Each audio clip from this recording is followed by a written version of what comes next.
Nisaidie mja wako. Dunia imenitupa na si kitu tena baada ya wazazi wangu kufariki.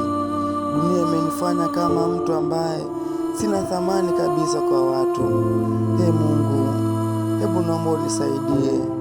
Naomba nifungulie njia, Mungu wangu.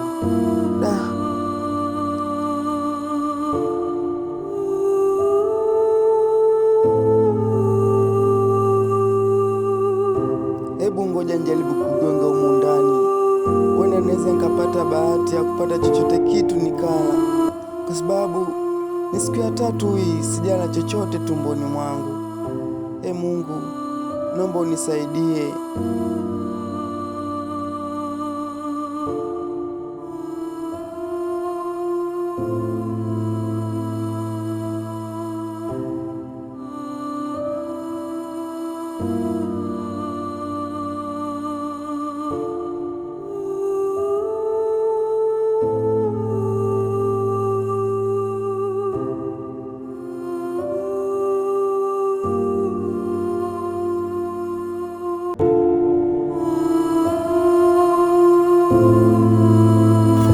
Umefuata nini hapa? Umefuata nini hapa?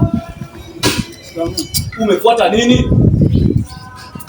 Brother, samani. Umefuata nini? Samani brother, naomba unisikilize. Samani brother. Wewe umefuata nini hapa? Brother, mimi ni mtoto yatima, sina baba wala sina mama. Hawa ndio wezi hawa. Subiri kwanza. Hawa ndio wezi hawa. Subiri kwanza. Kwani bwana wako huyu? Mimi sio mpenzi wangu, sasa nilikuwa naosha vyombo kule. Aende nje. Nenda nje basi. Nenda. Hebu tulia kwanza wewe. Tulia kwanza. Una baba. Hebu shika kwanza hapa. Shika na nini? Msaidie japo hata. Hebu sogea kwanza. Sogea huko. Jamani, hebu kwanza usifanye hivyo.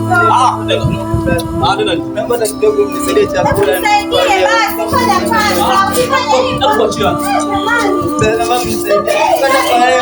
Hebu acha bwana. Naomba mnisaidie. Hawa ndio wezi. Hawa ndio wezi, mimi nakwambia kabisa hawa ndio wezi. Hawa ndio wezi. Hawa ndio wezi wewe. Wewe. Jamani, hebu subiri basi. Hawa ndio wezi hawa, mimi nakwambia. Bwana huruma brother. Bwana huruma. Hawa ndio wezi hawa. Bwana huruma. Hebu nenda kwanza huko. Bwana huruma brother. Bwana huruma brother.